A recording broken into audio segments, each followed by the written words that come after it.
Friends, Rakesh with nature. कैसे हो आप सब? आई होप आप सब बहुत बढ़िया हो। और आज का हमारा टॉपिक है धर्म, संस्कृति और पर्यावरण। हमारा आज के समय में प्रकृति माँ से जुड़े रहना बहुत ज़रूरी है, क्योंकि प्राचीन भारतीय सभ्यता में पर्यावरण संरक्षण को काफ़ी महत्व दिया गया है। अगर हम बात करें तो आज के समय में जैसे जैसे हम प्राचीन सभ्यता से दूर होते गए और हम धीरे धीरे अपनी संस्कृति को भूलते गए, और वैसे वैसे ही पर्यावरण भी असंतुलित होता गया। अगर यदि हम प्राचीन सभ्यता, संस्कृति और दर्शन का बारीकी से अध्ययन करें तो हम पाएंगे या जानेंगे कि हमारे ऋषियों मुनियों ने हजारों वर्ष पूर्व भी पर्यावरण के मुक्तव्य को समझ लिया था या जान लिया था। प्रकृति माँ महत्व को समझ लिया था कि प्रकृति माँ के साथ तालमेल बिठाकर चलना बहुत जरूरी है। ये जान लिया था कि विभिन्न जीव जंतुओं व वनस्पतियों को उनके पर्यावरण महत्व को देखते हुए भारतीय दर्शन व संस्कृति में अपरिवर्तित स्थान दिया गया है।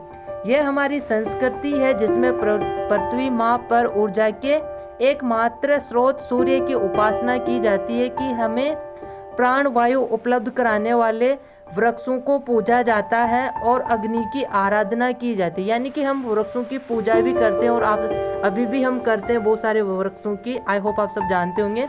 जीव जंतुओं के विनाश को हमारे यहाँ अक्षम्य, यानी हम उसे क्षमा नहीं कर सकते, अपराध कहा गया है। और सूर्यास्त होने के बाद पेड़ पौधों को छूने तक की मनाही, यानी कि हम रात होने के बाद पेड़ों को नहीं छू सकते। तैत्तिरीय उपनिषद में कहा गया है कि ईश्वरीय आत्मा से आकाश की, आकाश से वायु की, वायु से अग्नि की, और अग्नि से जल की, और जल से पृथ्वी की उत्पत्ति हुई है। पृथ्वी माँ या प्रकृति माँ ने पेड़ पौधों को जन्म दिया है और अन्य उपजाया, और सभी जीव जंतुओं को भी जीवन दिया। इस प्रकार इस सृष्टि में अनेक जीव जंतुओं की अत्यंत महत्वपूर्ण भूमिका होती है। इसी प्रकार अथर्ववेद में कहा गया है कि विश्व अधिष्ठ दाता सूर्य अपनी प्रखर किरणों से तुम्हें मृत्यु से बचाएगा। भारतीय संस्कृति व दर्शन में ईश्वर प्रकृति तथा सभी जीव जंतुओं में संबंध स्थापित किया गया है। पर्यावरण संतुलन में पृथ्वी माँ की महत्वता से कोई इनकार नहीं कर सकता, यानी महत्वता से।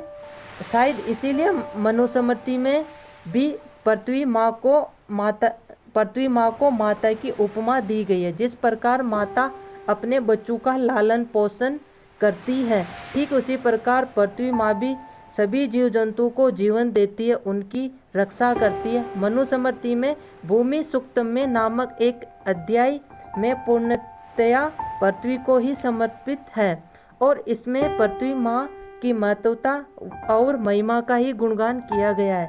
हमारी संस्कृति में पृथ्वी को जीवन पालक और मातृ स्वरूपा कहा गया है। भारतीय संस्कृति की ग्रहणशीलता तथा समन्वय की प्रवृत्ति आज भी समूचे विश्व के लिए उदाहरण है।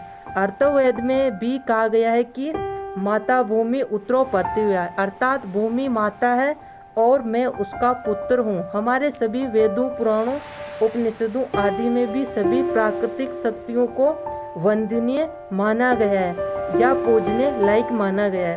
भारतीय ऋषि मुनियों ने ऊर्जा के अपरिमित स्रोत सूर्य को भी देवता के रूप में मान्यता देते हुए कहा है कि सूर्य देव नमः।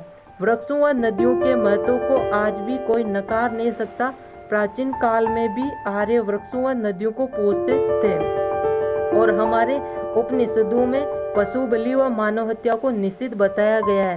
प्रकृति माँ जिस प्रकार मानव की संरचना की है, जिस प्रकार संरचना करती है की है, ठीक उसी प्रकार अन्य जीव जंतुओं वनस्पतियों की रचना भी की है। प्रकृति माँ की दृष्टि में उसके द्वारा बनाए गए सभी जीव जंतु समान है। वैदिक काल में वृक्षों का कितना महत्व दिया गया है, अगर आप पढ़ोगे तो इसके बारे में जानोगे। इसका पता इसी से लगता है कि वैदिक काल को अरण्य संस्कृति के स्वर्ण काल के रूप में निरूपित किया गया है या किया जाता है। उन दिनों वनों की देवी आरण्य यानी कि आराधना करना प्रत्येक मनुष्य के लिए अनिवार्य था। भारतीय आर्य परंपरा में अरण्य, तपोवन, कुंज कई ऋषियों के लिए तपस्थली व कर्मस्थली रहे हैं। वृक्षों की पूजा अर्चना करना उन दिनों गौरव की बात समझी जाती थी।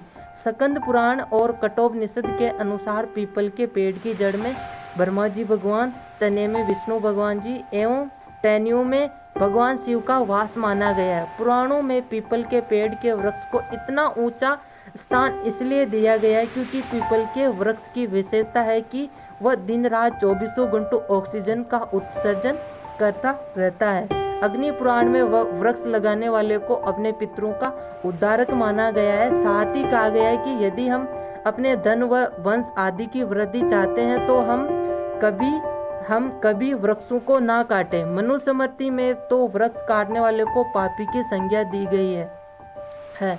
और वर्तमान दौर में आज की भाग दौड़ वाली जिंदगी में व्यक्ति अपनी प्राचीन संस्कृति व सभ्यता से निरंतर दूर होता जा रहा है, उसे भूलता जा रहा है।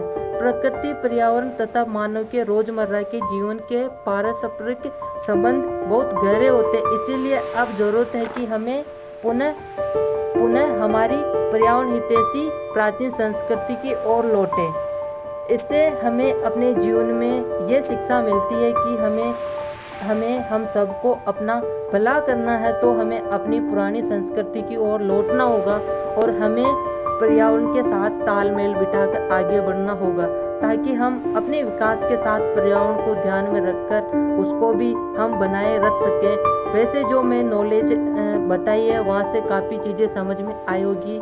I hope you friends. दोस्तों, मेरा काम किसी को मोटिवेट करना नहीं है, बल्कि मेरा काम तो लोगों को अवेयर करना, ताकि लोग फिर से प्रकृति माँ के साथ जुड़ सके।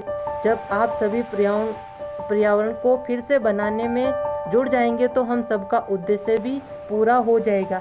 लास्ट में यही कहूँगा कि जो प्रकृति माँ दे सकती है वो कोई और नहीं दे सकता। और फिर बहुत जल्द होगी हमारी मुलाकात एक न्यू लर्निंग सीरीज के साथ। तब तक रखिए अपना बेहतर ख्याल।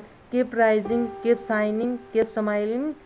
जय हिंद, जय भारत माता की। Okay, thank you guys, bye bye, take care.